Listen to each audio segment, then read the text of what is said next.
Hello friends, welcome to Neemtree kitchen. இன்றைக்கி நமக்கு ஒரு பெரிய ப்ரௌனி ஆர்டர் தான் பார்க்க போகிறோம். ஒரு பாக்ஸுக்கு 5 பீஸ் ப்ரௌனின்னு சொல்லிட்டு 15 பாக்ஸ் கேட்டிருந்தாங்க.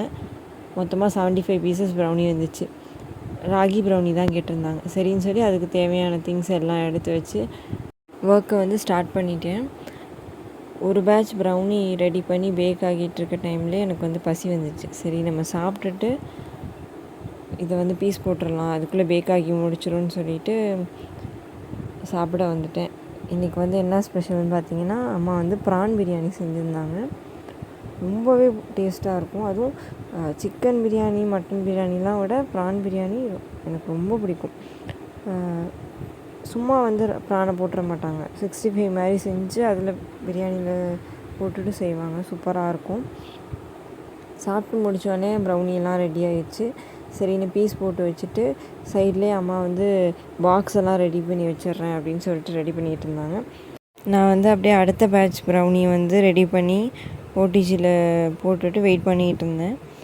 இந்த ஆர்டர் கொடுத்தது யாருன்னு பார்த்தீங்கன்னா, எங்கள் பெரியம்மா வீட்டுக்கு ஆப்போசிட்டில் இருக்க அக்கா தான் ஆர்டர் கொடுத்துருந்தாங்க. அவங்க பையனோட ஃபர்ஸ்ட் பர்த்டேக்கு எல்லாேருக்கும் கொடுக்குறதுக்காக பாக்ஸில் ப்ரௌனி கேட்டிருந்தாங்க. சரின்னு சொல்லிட்டு பாக்ஸ் எல்லாம் ரெடி பண்ணி வச்சாச்சு. நம்மளையுமே இன்வைட் பண்ணியிருந்தாங்க. செஞ்சு முடிச்சுட்டு நம்ம ப்ரௌனியை எடுத்துகிட்டு கிளம்ப வேண்டியது தான். ப்ரௌனிலாம் ஆறுனதும் நல்லா ஒவ்வொரு பாக்ஸ்லேயும் 5 பீசஸ் போட்டு பேக் பண்ணி எடுத்தாச்சு. முடிச்சுட்டு நேராக பெரியம்மா வீட்டுக்கு தான் போயிட்டோம். இங்கே வச்சு தான் எல்லாருக்குமே சாப்பாடு பார்சல் பண்ணிகிட்டு இருந்தாங்க. பிரியாணி தான் ஆர்டர் பண்ணியிருந்தாங்க. அதுக்கு புளி கத்திரிக்காய் 65 வீட்டிலே செஞ்சுருந்தாங்க. ரைத்தா கொடுத்துருந்தாங்க. பக்கெட் பிரியாணியாக வாங்கிட்டு அதில் பாக்ஸில் பேக் பண்ணி கொடுக்குற எல்லாேருக்கும் பிரியாணி எல்லாம் நம்ம ப்ரௌனி எல்லாமே கொடுத்துட்ருந்தாங்க. இங்கே பாருங்கள், நம்ம ப்ரௌனி இங்கே இருக்குது ரெடியாக.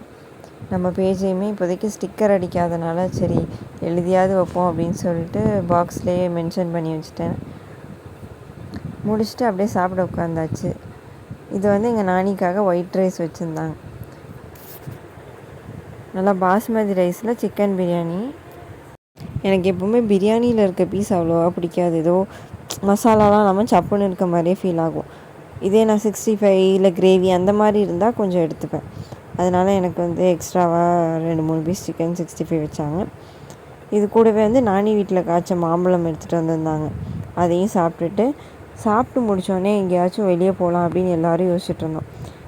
நம்ம ஊரில் எங்கே வெளியே போகிறதுக்கு ஸ்பாட் இருக்குது, சரி பொன்மலை சந்தைக்காச்சும் போயிட்டு வரலாம் அப்படின்னு சொல்லிட்டு கிளம்பிட்டோம்.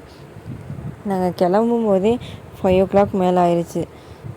இப்போ ஆக்சுவலி இந்த வெயிலுக்கு பெட்ஸ் அவ்வளோவா இருக்காதுன்னு நினச்சிட்டு தான் போனோம். பரவாயில்ல, கொஞ்சம் ரொம்ப ரேராக அங்கன்னு ஒன்று இருந்தது. ஃபஸ்ட்டு இந்த பப்பி தான் பார்த்தோம். செம்ம க்யூட்டாக இருந்துச்சு. இது 4 months பப்பியாம்.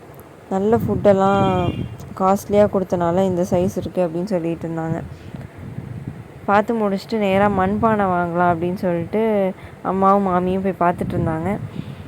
மீன் குழம்பு சட்டி வாங்கலான்னு சொல்லிட்டு முடிவு பண்ணிட்டாங்க. மாமி ஒரு உண்டியல் வாங்கினாங்க.